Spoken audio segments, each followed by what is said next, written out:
comment ça va? La rubrique. Trop sucré c'est pas bon mais trop salé aussi c'est pas bon du trop sucré tout. c'est pas bon chaque jour ñu wax ko bañ nañ ko ba moom la nit ñi di gën a wax parce que voilà par exemple peut-être ci conséquences yi nga xamante ne moo ci nekk foofu la gën a néfasté mais ñaar yëpp am na ay conséquences tonton Al xam nga tey bu ñu ne suukar bu bëri dégg automatiquement wax nañ diabète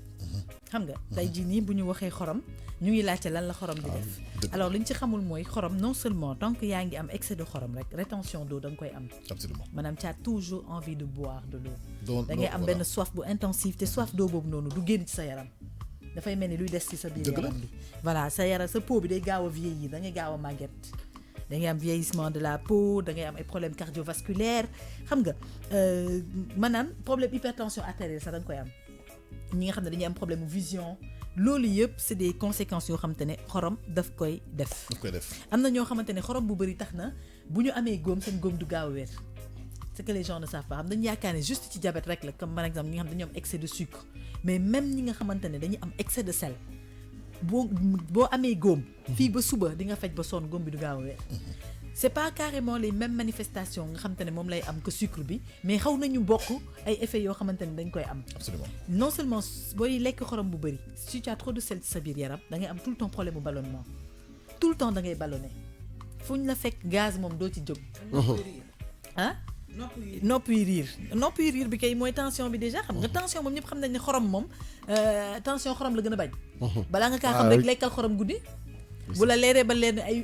ay yoo ngay dégg sa nopp sa biir bopp bi moo tax ñu naan le régime sans sel. non ay wélis yu garaaw moo tax ay ngay régime dégg sa sans sel bopp nga da ngay siy di sa seen bopp bi naan tiit di métti parce que xorom bi la moo tax da ngay gis voilà justement ñi nga xam dañu am problème mu hypertension dañ leen tension dañ leen naan bu ñu lekk xorom guddi donc tout ce qui est sel dañ leen koy tere lan moo tax parce que justement effet yi nga xamante ne moom lay def derrière donc kon tey déjà tension ñëpp xam nañ ni mu méttiwee tension rek mooy feebar bi nga xamante ne ñëpp dañ ko war a moytu parce que tension da lay rey en une fraction de seconde tension mën na la dugal dans le coma boo xamante ne kenn xamul ndax da nga yeewu wala doo yeewu mën na la defal ay non mais laisse tomber tension moom mooy li nga xamante ne moom boo deful ndànk Merci Saliou. doo ci mucc dëgg la. donc moo tax chaque fois en général ñi nga xam ne dañu am tension on leur demande de faire un régime superbement strict bouillon yi nga xamante ne ba pare li gën a grave tonton Al ñun Sénégal bu ñuy togg xam nga normalement boo defee xorom safal sa cin mais yemuñu ci xorom bi dañuy def xorom def bouillon neel waxal jumbo wala leneen rek. waaw dañuy def Bouillon. bouillon waaw jumbo wala magie wala je ne sais quoi defaat ci ay épices yoo xamante ne ay épices yu saf xorom la Saf xorom am la. nga tu sais am na épices yoo xamante ne amuñu benn goût en fait ils ont juste de l'odeur am nañ goût mais goût bi du salé wul sucré wul mën naa la poser benn question bisaab mais dafa am xorom bu bëri de ah. ah c'est très acide aussi. je sais pas c'est possible ah je vais chercher parce que yenn saa yi day saf day saf daal dafay mel ni je voilà. suis pas très sûre mais mën na nekk mais en tout cas dinaa ko- forox na. dinaa xool ba xam non dafa may rey quoi non c'est vrai. mën naa nekk dinaa ko mën naa nekk voilà c'est donc juste une question en passant. en tout cas loolu daal mooy yi nga xamante ne d'habitude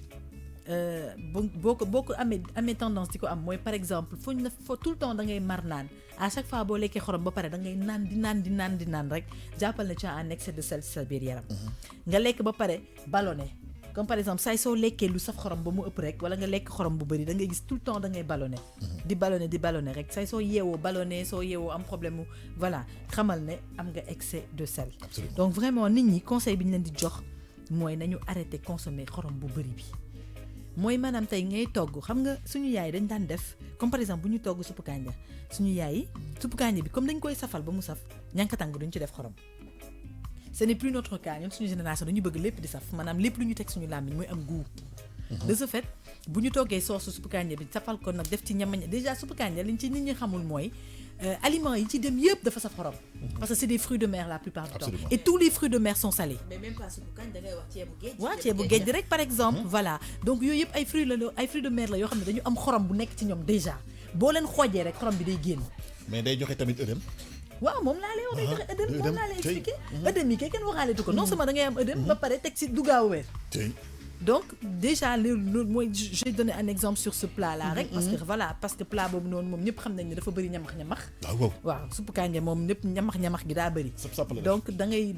boo ko toggee parfois tu n'as même pas besoin de rajouter quelque chose da nga ciy def xorom rek nga gis goût bi jóg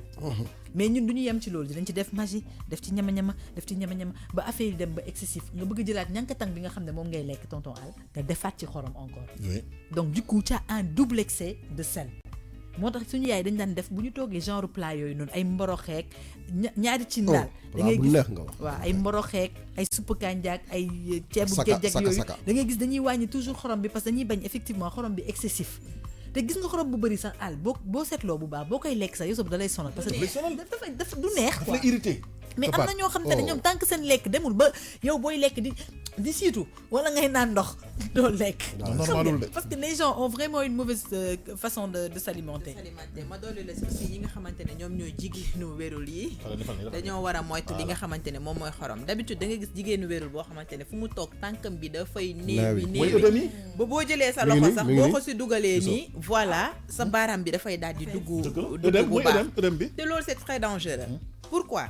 parce que bu fekkee ne dañ la war a césarienne nga dem sa xorom bi yéeg sa tension bi monté tant que sa tension bi monté wul yow dañ lay sous surveillance ngay nekk kenn du la opérer parce que tension bu monté àndul ak ay opération bu weesoo loolu aussi mën na la indil ay sa tension bi mën na monté nga tollu benn état boo xamante ne du non seulement duñ la mën a césarienne te doo mën a def am doom par voie basse bu boobaa yow nan ngay def balaañ lay sauver bay jéem a dindi doom bi ak yooyu noonu lu nekk mën na cee xaj voilà surtout ñooñu moom dañ ko war a moytu à 100% ndax yow doo benn ñaar nga yow nga ak ki nga xamante ne moom moo nekk ci sa ki nga àndal loolu moom jigéenu wérul yi nañ ko moytu bu baax ak ñi nga xamante ne dañuy nekk di am na ñoo xamante ne dañoo am ay tension duñu ay jigéenu wérul mais elles se disent que ils se disent que ñoom dañuy jël chaque jour garabu tension rek il se permet de tout faire maa ngi gis naa tamit ay rognon de bon day indi insuffisance rénale insuffisance rénale sax da koy indi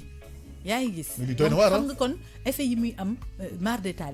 wax nga insuffisance rénale wax nga hypertension artérielle wax nga œdème lépp laa wax moom kay fi mu toll ni kay ma déjà soif d'eau bi nga xamante ne c'est excessif da ngay dem ba mujj bi soif d'eau boobu nekkatul lu naturel ci yow ay ballonnement yoo xam ne da nga koy am tout le temps donc xam nga loolu yëpp ay effets la yoo xam ne da nga koy banaliser mais ça peut amener des problèmes cardiaques voilà donc muy ay conséquences yoo xam ne vraiment na ci nit ñi bàyyi xel bu baax a baax parce que la santé avant tout laari li mu wax léegi par rapport ak jigéen ñu wérul li moom loolu dañ koo gis ay cas yoo xam te ne dem na ba mujj bi dañuy ñàkk malade bi à cause de ces genres d'attitude là ba pare ñun jigéen ñi dañu tàmm bu ñu nekkee jigéen bu wérul fuñ ñu fekk ñu ngi lekk takkamteku lu forox ak te li forox li lépp day ànd ak xorom moom kay moom nay saf ak xorom daxal bi gën a graw benkal dem ba da ngay paal mais da ngay paal kay da ngay dem ba xorom bi da lay jàpp ba da ngay paal yow ku lay gis furi ngay def dañ ci wax rek de parce que loolu moom vraiment il faut tout le temps parler ñun jigéen ñi moom màdd gi duñ ko bàyyi jàmm duñ ko may jàmm yàlla bu mu nekk nag nga biir nag saison bi loolu amee nag tey nga dee ci taatu boo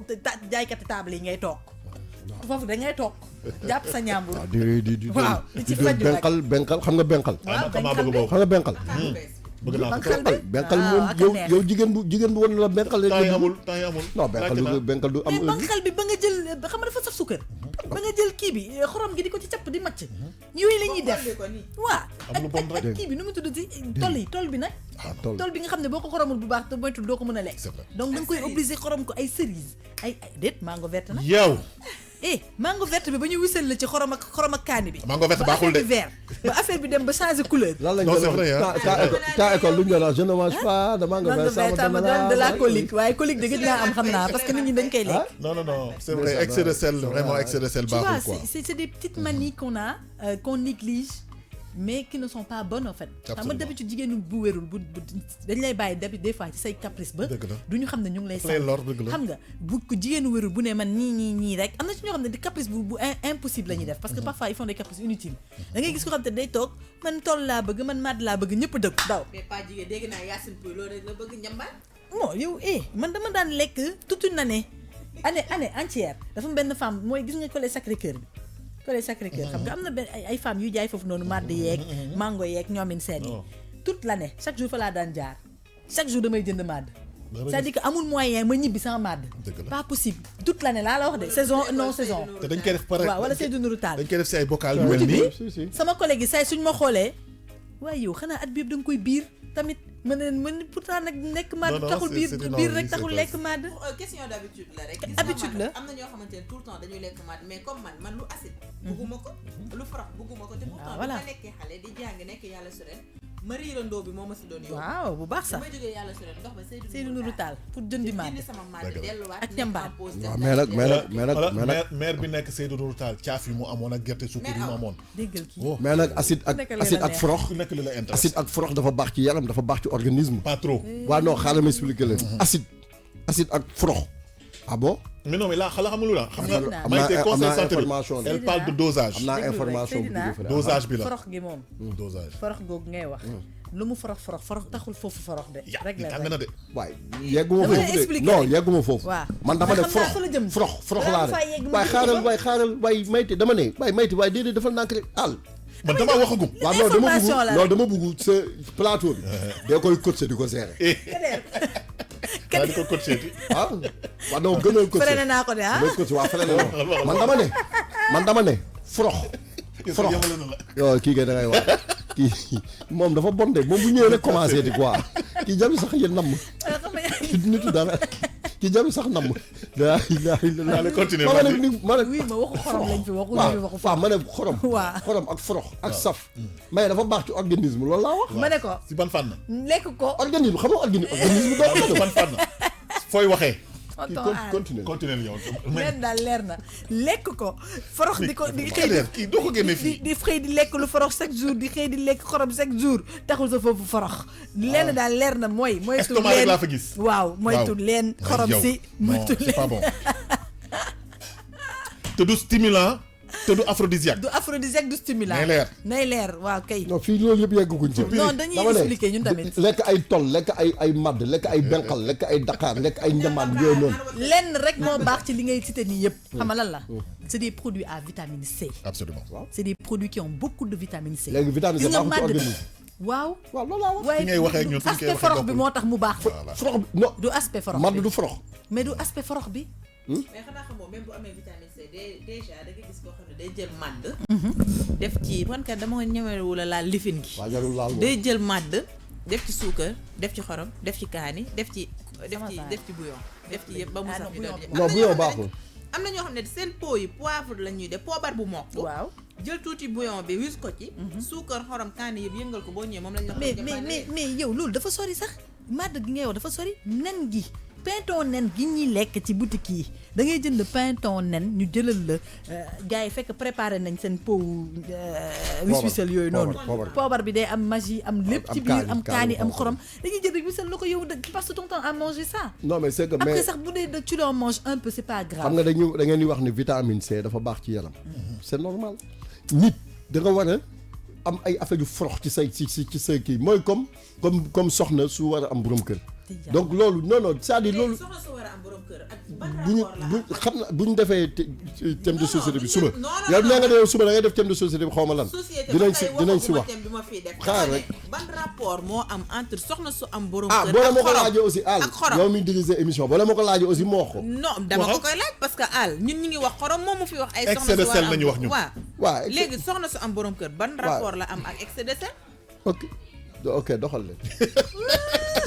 question piège. mais laari nag waaw man waxaguma sax ñu may jéem a aajal ngay tënk non mënu waa je tënk te promets tënkuma ko xam naa bu baax li nga wax mais dama koy bàyyi poser question pour ñun tam ñu léegi na xam répondre non c'est pas la peine garaawul wuyul. xam nga lu ma métti da ngay ñëg te Gis ñëg nga- baaxul non dama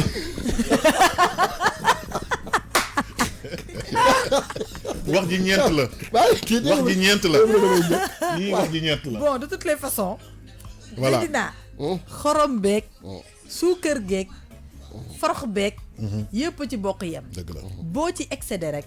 mu am conséquences yu mu indi si ginnaaw absolument. maanaam kenn newul bul ko jël kenn newul bu ci ne parce que ci ñun la bokk si tu manques de sel dans ton corps da ngay am problème santé da ngay lebe voilà non da ngay xam nga yow yaay wa tax xam nga déet fekk si na ma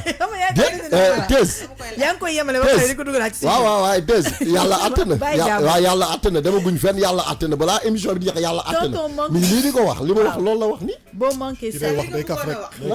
kan day kaf lan waaye day kaf déggoo kii liñ la wax safaayu nit naka la ko loolu mën a conditionné yow mënoo ma bàyyi yow lu forox lu saf nii comme kii yi muy wax nii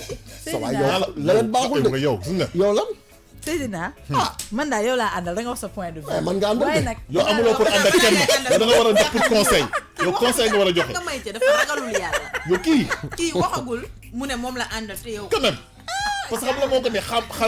xam ma taal bi moo ko neex yow waxal si santé yuy man daal li ma wax daal du dañ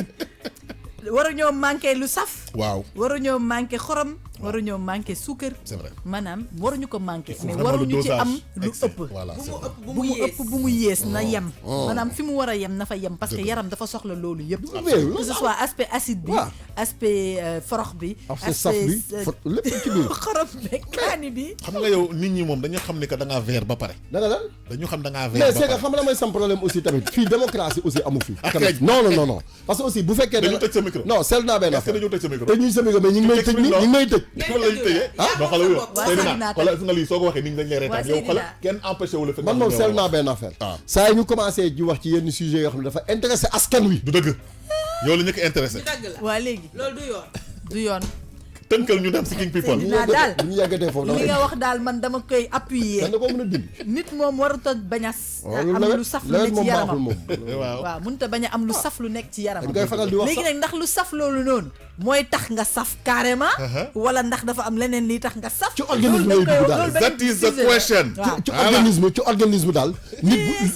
bu dara duggee xoolal organisme bu ci dara duggee déggoo ma de li ma wax du dañ yow yaram ku ne dafa war a am lu saf lu ci yow ndax nag li saf loolu mooy safal lépp wala ndax dafa am leneen liy tax mu saf yow dinaa la dugg a ruq yow dinaa la dugg a ruq tey question bàyyi ko rek balaa am lay wàll allez on va clôturer voilà donc c'était juste une parenthèse donc une grande parenthèse ça. Alors donc pour dire aux gens que voilà c'est des excès yoo xam te ne dañ koy tere newuñu bu leen ko def parce que mënul ñàkk suñu organisme bopp daf ko soxla mais buñ ci excéder on a tendance parfois à excéder sur beaucoup de choses ci suñu alimentation dañuy dem ba tàmm ko ba duñ ko mën a bàyyi alors que dina dem ba yóbbuñu ci ay soucis yoo xamante ne ay problème insuffisance rénale fii ay problème mu tension nga xamante ne jamono ji ñu toll ni stress rek dalay jox tension waxatuma laak nag nga boole ci xorom gu bëri xam nga suñu yaay yi les gens meurent de tension suñu yaay dañu naan la sama tànk dafa gonflé œdème lay doon parce que sel bi la waaw y a beaucoup d'œdème les femmes enceintes la plupart sax loolu la ñuy am parce que dañuy am tension boo xam ne day élevé te duñu bàyyi xorom bi parce que duñu continuer di lekk xorom ba pare te ñu ngi am déjà ay œdème yoo xam te ne ñu ngi apparaître donc ak plein d'autres choses cardiovasculaire bi problème cardiaque yi ndox bu bëri rétention d'eau bi baax aussi ballonnement yu métti yi ñu am nga toog sa biir bi naan ren teet loolu tam métti na xam nga waaw di gurguri rek foo toog yaakaar ne téléphone ay vibré fekk yow sa bopp yaay vibré c'est vrai que xorom li muy yàq dafa bëri problème cardiaque voilà nañ ko moytu bu baax suñ ko mënee nuñ ko mën a wàññee rek moo gën boo utiliser bouillon ne mets pas de sel si tu mets du sel ne mets pas de bouillon loolu daal mooy kii parce que bouillon yi si bopp dafa am xorom rek la xorom rek la bouillon yi la ñuy arrêté merci Tata Maïké dañu war a sponsoriser suñu war a sponsoriser te sel iodé bi tamit xam nga am na sel fin y a des sel très fin am na sel yoo xam ne loolu laa doon bëgg a wax gis nga nit da nga war a jënd sa benn sel fin bu fekkee ne li ngay lekk saful nga jël tuuti daal di koy yem am na benn marque bu ràññeeku baleine bleu baleine bleu am na loolu juste pour loolu la mi ngi mel ni booy def friture ay pomme de terre wala yooyu waroo ñëw xorom ko ba mu weex da ngay teg daal di après ku bëgg nga jël sa sel fin absolument c'est ça merci beaucoup Tata Maïté mu doon conseil santé maanaam xorom vraiment jàngoro ñu leen mën a jural waaw insuffisance rénale ay hypertension artérielle œdème ak maladie cardiaque ak vraiment ak fragiliser tamit seen yax yi comme ni ñu ko waxee sànq dafa am solo vraiment conseil santé yi dafa am solo